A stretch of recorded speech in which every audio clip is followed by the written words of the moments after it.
প্রিয় viewers, YouTube tutor চ্যানেলে সবাইকে স্বাগতম।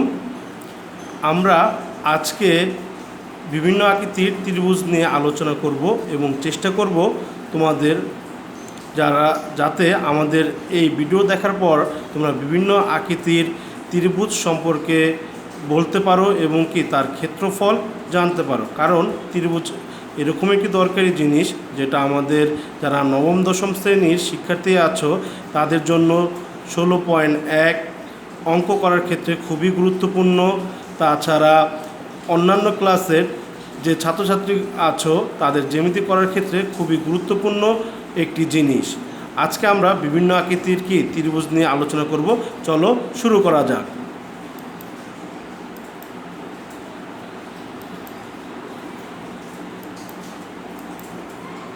Welcome to our YouTube channel. আমরা প্রথমে আমাদের এই চ্যানেলের লক্ষ্যগুলো আমরা টিউটোরিয়ালে বলেছিলাম। তাছাড়া আজকেও আমরা আমাদের চ্যানেলের লক্ষ্যগুলো একটু বলে দিচ্ছি।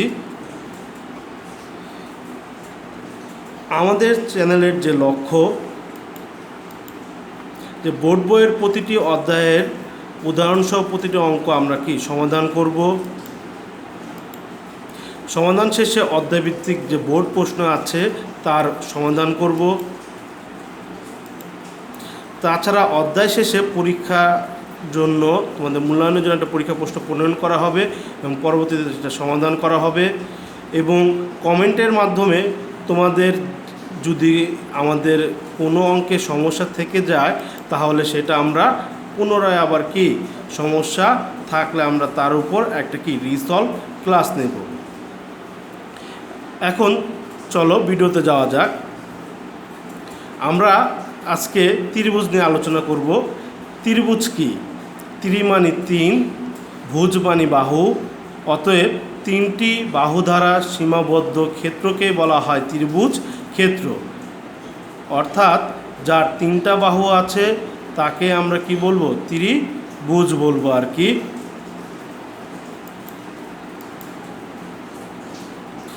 ত্রিভুজ ক্ষেত্রের প্রকারভেদ। ত্রিভুজকে 2 ভাগে ভাগ করা যায়, বাহুভেদে আর কোণভেদে। বাহুভেদে ত্রিভুজকে 3 ভাগে ভাগ করা যায়, যথা 1 সমবাহু ত্রিভুজ, 2 সমদ্বিবাহু ত্রিভুজ, 3 বিষমবাহু ত্রিভুজ। আবার কোণভেদে ত্রিভুজকে আবার 3 ভাগে ভাগ করা যায়, যথা সূক্ষ্মকোণী ত্রিভুজ,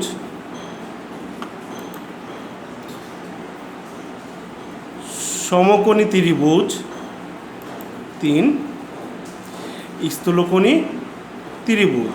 আমি আবার বলছি যে বাহুভেদে ত্রিভুজকে 3 ভাগে ভাগ করা যায়, যথা সমবাহু ত্রিভুজ, সমদ্বিবাহু ত্রিভুজ এবং বিষমবাহু ত্রিভুজ। আবার কোণভেদে ত্রিভুজকে আবার 3 ভাগে ভাগ করা যায়, যথা সূক্ষ্মকোণী ত্রিভুজ, সমকোণী ত্রিভুজ এবং স্থূলকোণী ত্রিভুজ। এখন আমরা এই ত্রিভুজগুলোর সংজ্ঞা এবং এর ক্ষেত্রফল পরিমাপের সূত্রগুলো দেখব। চলো শুরু করা যাক। আমরা ত্রিভুজের ক্ষেত্রফলের সাধারণ যে সূত্রটা জানি, সূত্রটা কি? যে একটা ABC একটা ত্রিভুজ চিত্রে দেওয়া আছে।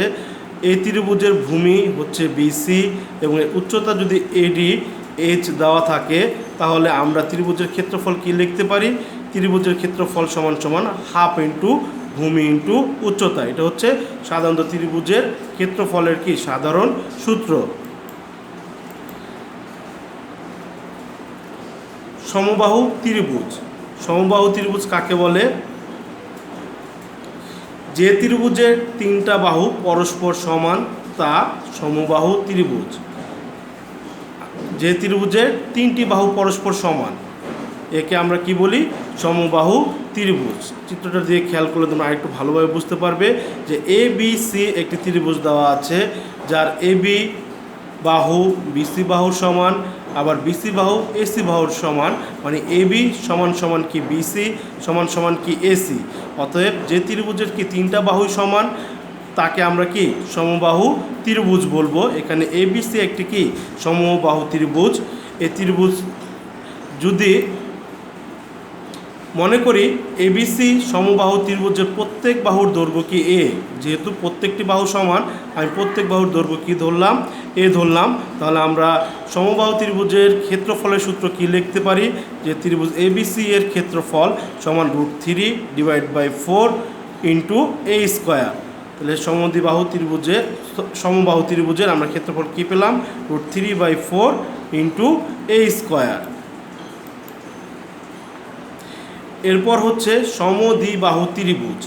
সম মানে কি সমান, দ্বি মানে কি দুই, অতএব আমরা কি এর নাম থেকে বুঝতে পারছি এর কি দুইটি বাহু কি হবে, সমান হবে। মানে দেখো সংজ্ঞাটা দেখো, যে ত্রিভুজের দুইটি বাহু পরস্পর সমান তা সমদ্বিবাহু ত্রিভুজ। সমদ্বিবাহু ত্রিভুজের দুইটি বাহু কি পরস্পর সমান।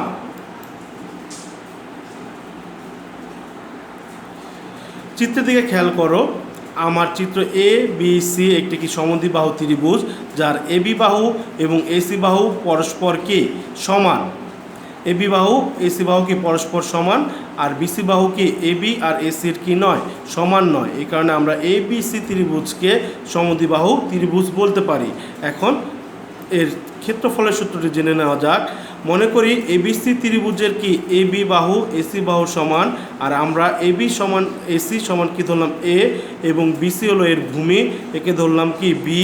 তাহলে আমরা সমদ্বিবাহু ত্রিভুজের ক্ষেত্রফল কি লিখতে পারি, সমদ্বিবাহু ত্রিভুজ এবিসি এর ক্ষেত্রফল সমান b/4 √4 এ স্কোয়ার মাইনাস বি স্কোয়ার। আমি আবার বলছি, সমদ্বিবাহু ত্রিভুজের ক্ষেত্রফলের সূত্র কি, b/4 মানে কি ভূমি বাই 4 √4 কি 4a square minus B square. এরপরে বিষমবাহু ত্রিভুজ।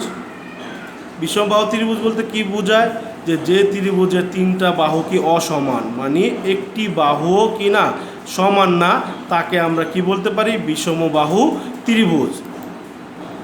তোমরা চিত্রের দিকে লক্ষ্য করলে দেখতে পাবে এবি এসি এবং বিসি তিনটা বাহুর একটি বাহু কি না সমান না।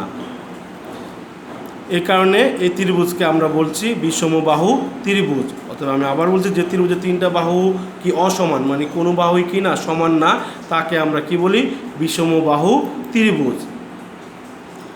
মনে করি আমার ত্রিভুজ এ বি সি এর বিসি সমান সমান কি এ, সি এ সমান সমান বি, এবং এ বি সমান সমান যদি সি হয়, মানে তিনটা বাহুর দৈর্ঘ্য বিসি সমান যদি এ, সি এ সমান যদি বি, এবং কি এ বি সমান সমান যদি সি হয়, তাহলে এর পরিসীমা কাকে বলে, যে ত্রিভুজের তিন বাহুর দৈর্ঘ্যের সমষ্টিকে বলা হয় তার পরিসীমা। আমি আবার বলছি, পরিসীমা কাকে বলে, ত্রিভুজের তিন বাহুর দৈর্ঘ্যের সমষ্টিকে তার কি পরিসীমা বলা হয়। তাহলে আমরা কি পরিসীমা 2s সমান সমান কি লিখতে পারি, এ যোগ বি যোগ সি। অতএব আমরা কি এবিসি ত্রিভুজের পরিসীমার সূত্র কি পেলাম, তিন বাহুর যোগফল এ যোগ বি যোগ সি, এবং এর ক্ষেত্রফলের সূত্র কি, যে আমরা পরিসীমাকে যদি 2 দিয়ে ভাগ করি তাহলে হলো কি আমরা অর্ধ পরিসীমা পেয়ে যাব। অর্ধ পরিসীমাকে এস দ্বারা প্রকাশ করা হয়। তাহলে ত্রিভুজ এ বি সি এর ক্ষেত্রফল কি হবে, √s into s minus a into s minus b into s minus c. অতএব আমরা যদি হলো কি একটা বিষমবাহুর যদি তিনটা বাহু দেওয়া থাকে, তাহলে আমরা সহজে এর পরিসীমা এবং এর ক্ষেত্রফল কি এই সূত্রের সাহায্যে কি বের করতে পারবো। এখন আমরা আবার জেনেছিলাম যে কি কোণ ভেদে ত্রিভুজকে 3 ভাগে ভাগ করা হয়, যথা সূক্ষ্মকোণী ত্রিভুজ। সূক্ষ্মকোণী ত্রিভুজ কাকে বলে, যে ত্রিভুজের প্রত্যেকটি কোণ, আমরা জানি একটা ত্রিভুজের কয়টি কোণ থাকে, একটা ত্রিভুজের 3টা কোণ থাকে। বলা হয়েছে যে ত্রিভুজের প্রত্যেকটি কোণ সূক্ষ্মকোণ তা সূক্ষ্মকোণী ত্রিভুজ। সূক্ষ্মকোণ বলতে আমরা কি বুঝি, যে কোণের মান 90 ডিগ্রি অপেক্ষা কম তাকে বলা হয় কি সূক্ষ্মকোণ। অতএব যে ত্রিভুজের প্রত্যেকটি কোণ বা 3টি কোণই কি সূক্ষ্মকোণ, তাকে আমরা কি সূক্ষ্মকোণী ত্রিভুজ কি বলি। আমরা কি এ বি সি ত্রিভুজ দেখতে পাচ্ছি, যেখানে কোণ এ, কোণ বি, কোণ সি প্রত্যেকটার পরিমাপ কি 90 ডিগ্রি অপেক্ষা কম, তাই আমরা কি এ বি সি ত্রিভুজকে সূক্ষ্মকোণী কি ত্রিভুজ বলতে পারি। এরপর সমকোণী ত্রিভুজ। সমকোণী ত্রিভুজ কাকে বলে? যে ত্রিভুজের একটি কোণ সমকোণ। সমকোণ কাকে বলে? যে কোণের পরিমাপ 90 ডিগ্রি তাকে বলা হয় সমকোণ, বা যে কোণের পরিমাণকে 90 ডিগ্রির সমান তাকে বলা হয় সমকোণ। বলা হয়েছে সমকোণী ত্রিভুজ কাকে বলে? যে ত্রিভুজের একটি কোণ সমকোণ তা সমকোণী ত্রিভুজ। তোমরা চিত্রের দিকে লক্ষ্য করো, এ বি সি আমার একটা কি সমকোণী ত্রিভুজ, যার কোণ বি একটি সমকোণ। দেখো কার্সর দিকে আমার খেয়াল করো যে কোণ বি হলো কি সমকোণ, মানে কি 90 ডিগ্রি। তাই আমরা কি এ বি সি ত্রিভুজকে কি বলতে পারি? সমকোণী ত্রিভুজ বলতে পারি। তাহলে এই সমকোণী ত্রিভুজের দিকে লক্ষ্য করে দেখা যায় যে এর হলো ভূমি বিসি সমান সমান কি এ, এবং এর উচ্চতা কি এ বি সমান সমান কি বি দেওয়া আছে। তাহলে আমরা কি সমকোণী ত্রিভুজের কি ক্ষেত্রফলের সূত্র কি লিখতে পারি? যে হলো কি এবিসি সমকোণ সংলগ্ন বাহুদ্বয় বিসি সমান সমান এ, এবং কি এবি সমান সমান বি। বিসিকে ভূমি এবং এবিকে যদি আমি উচ্চতা বিবেচনা করি, তাহলে ত্রিভুজ এবিসি এর ক্ষেত্রফল হাফ ইন্টু ভূমি ইন্টু উচ্চতা, অর্থাৎ হাফ ইন্টু এ ইন্টু বি। এরপরে সর্বশেষ আমাদের কি স্থূলকোণী ত্রিভুজ। স্থূলকোণী ত্রিভুজ কাকে বলে? যে ত্রিভুজের একটি কোণ স্থূলকোণ তাকে আমরা কি স্থূলকোণী কি ত্রিভুজ বলতে পারি। যে একটি কোণ স্থূলকোণ। স্থূলকোণ কাকে বলে?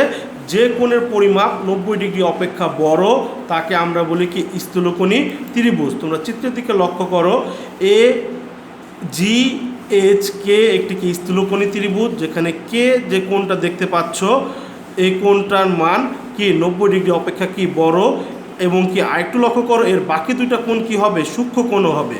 বাকি যে দুইটা কোণ আছে কোণ দুটো হবে কি সূক্ষ্ম কোণ। একে আমাদের বলা হয় কি স্থূলকোণী ত্রিভুজ।